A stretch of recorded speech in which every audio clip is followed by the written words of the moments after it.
Hi guys, it's Emily from Novell Novels and welcome to today's video. This is the Canterbury Book Tag. Now I was tagged in this by the lovely Shelley from Shelley Swearingen. I can't remember the creator's name, I will link it down below. Now there is 26 prompts for this original tag, but I am only going to do I think 11, and that does kind of include one of them's the tag at the end. But that's okay.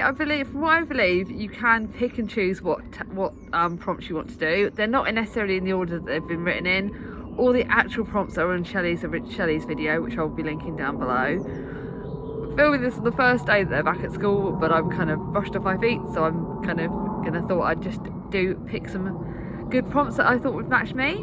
But there are loads and loads of great prompts, and what I like is the fact that you can pick and choose which prompts you do, which is always good. Now the first prompt was to recommend a book that's over 500 pages for the March of the Mammoths. So I'm kind of including that as an extra one. But seeing as it's not March of the Mammoths, seeing as by the time this goes up it will be April/nearly May, the book that I'm going to recommend that's over 500 pages is, I'm going to say that Bring Up the Bodies from because I think that's brilliant. That's over 500 pages. That's a brilliant book. I just read it for Walpole along. Go with that. There you go. I'm including something I didn't think I would do. So now for the actual prompts that I've actually planned. The Knight stands for fighting, war and bravery. Recommend a book with a courageous main character. I think you're going to kind of guess this. There's loads of great main characters, but for me, Jane from Jane Eyre is one of the strongest, courageous ladies that you could ever meet in any books. Yes, it's a classic, but what she goes through in this is amazing. How she stands up and finds real love is amazing. She stands up for herself against her cousins. She finds real love. She stands up against adversity in a boarding school. I love Jane Eyre. She is one of my favourite characters ever. So she is perfect for this prompt. Next one is the Wife of Bath stands for marriage, sex and arguing. Tell us a book with a strong female character. Now I thought I'd go off the page. I'm going to try and say books I don't say all the time, though some of them are. But I'm actually going to say Evie from the Upstream Girls, because she is actually someone that stands up for me what's right in the world. And that is the fact that back then, obviously women weren't deemed as professionals. Even in the 1930s, you were expected to be a mother and things like that. And she wants to study maths at university. She wants to make something of her life, and then the war happens and her mother tries to keep her at home, and actually she goes off and works for the Auxiliary Air Force as an Upstream Girls plotter, and they did so many amazing things to fight. I know this is not a true story, but the truth is it did happen that women were in the Upstreams and they were sort of keeping our men safe. What I love about this is that she befriends two other WAFs, a shy May and glamorous Jess, and this is the start of the trilogy and it's amazing. But some of the courageous things that she does in this is amazing, and I love this book and I love this series, so that's what I'm going to say for that one. The next one is The Miller is bold, blasphemous and overturns convention. Who is your favourite naughty character? I have loads. Personally, obviously you've got the one in the youngest girl in the Brown Girl series. I can't think of her name. She's fantastic. She's naughty. There are naughty characters within books, such as you've also got the youngest daughter in Little Women. But my naughty character is kind of naughty in a very many ways, and that's actually Johnny from Johnny Be Good in the page 2. And I wanted to have a page 2 book in here, and he is naughty and very naughty. He does so many bad things. He is like a proper bad boy naughty, so he does drugs and rock and roll. Not that I condone any of that, but the lengths he goes to impress his PA, and he'll flash money like it's no tomorrow, and let's just go off somewhere, let's just do something. And he's a proper naughty boy, but he's got a good heart, and that's why I love Johnny and Johnny Be Good. You don't really see the naughty boy, the good bit of him until the end, but yeah, I still love him. I love the bad boy. I really do love a naughty bad boy. That's my sort of thing, so I love Johnny in that. The parson acts on his thoughts and desires. Tell us a book that gave you more than you expected. And this is actually a book I only recently finished. I read it for a tandem read along.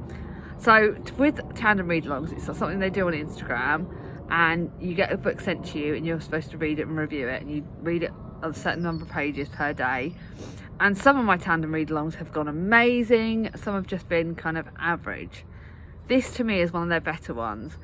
It is about a library, and obviously that kind of drew me in when I applied to get this book. But what I didn't expect to find from this is the friendships that are in this, the book references in this, there's a little love story, but it kind of goes within all the friendships and the books, and the fact that June wants to find herself and she wants to try and go away from just hiding in her books. And that kind of strung home to me, because how often is it that I personally would rather read than go out into the world? Like, I would rather stay at home and read than go out with my friends. That is just me. I find more comfort in my book, and books of safety. And over lockdown I really became very I just want to stay in my books. And after lockdown, when we were all coming out, I was scared to go out in the world, and I think that's something that I could personally empathise with June. Like, my books were a safe place. To go out there wasn't safe, and I think so many of us could relate to that.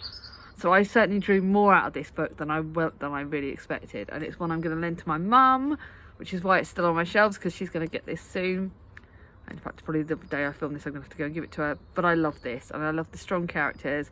It's a brilliant, brilliant book, and it's one that I so badly recommend. Go over the page. The Matins support provides food. Recommend a series that's good from the first book to the last.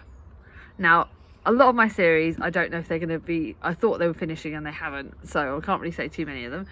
But this Noughts and Crosses book series officially finished last year. Was it this year? No, it was last year. And this was the Noughts and Crosses series. It is one that I didn't expect to love anywhere near as much as I did. It's a series that I will be hosting a read along of next year, I think, because I'm tempted to read it again. If you want me to, let me know. And it really is it's very much of a dystopic kind of world where it's actually more dangerous to be white than it is to be black, and it's very prejudiced. And this first one is so hard hitting. It's such a hard hitting series, and you do not expect the twists and turns. And it starts off with Seffi and Callum. Callum is a second-class citizen in a world run by the ruling Crosses. Seffi is a Cross, daughter of one of the most powerful men in the country. In their worlds, Noughts and Crosses simply don't mix. And as hostility turns to violence, can Callum and Seffi possibly find a way to be together? This is brilliant, brilliant book, brilliant series.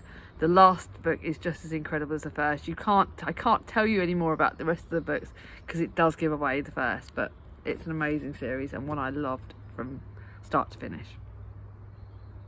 The next one, The Physician Knows What Ails You and Can Cure You. Tell us a book that you recommend as a comfort read. Anne of Green Gables, all the way.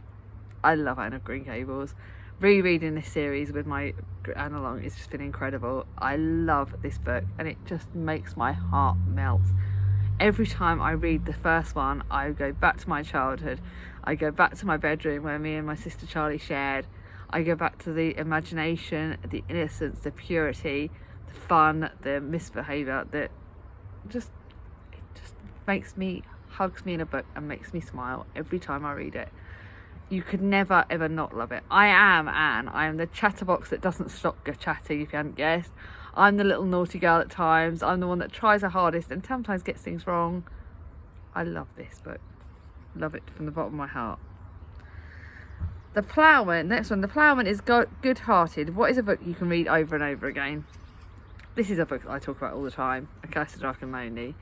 I need to reread it. I think I haven't. This is the first year that I've not reread it.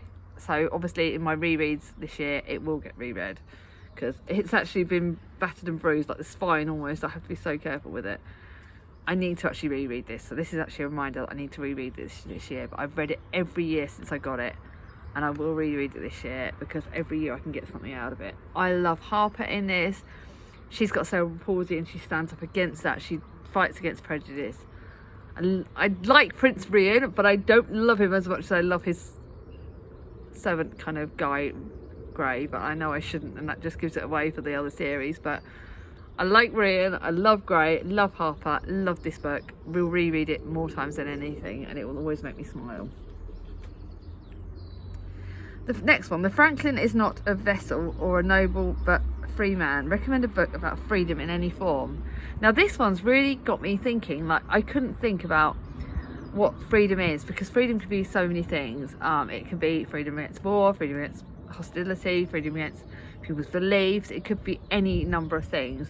But I wanted to talk about a book that talks about freedom in a nature kind of thing, as I'm sat out in the garden, The Secret Garden. Because this is a book about a girl who unlocks a garden, makes it free, and when she unlocks it, she finds herself, she finds friendships, she finds a strength and nature, and unlocking the garden provides so much beauty and love, and I love it. It's one of my favourite books of all time.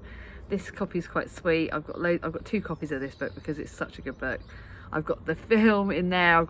I need to read the next films actually. I need to, when I get off my bum, I need to watch the films of The Secret Garden, because I've got like 2 or 3 films of The Secret Garden. I love it that much. I love the freedom in it. It's amazing. It's just, this could match for so many prompts because it is about freedom, but it's also about hugs in the books and stuff. The next one, The Cook Makes Food that feeds you.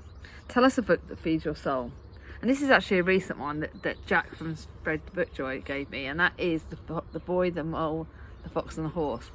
And this really fed my soul because it's just so gorgeous. There are so many amazing quotes in this.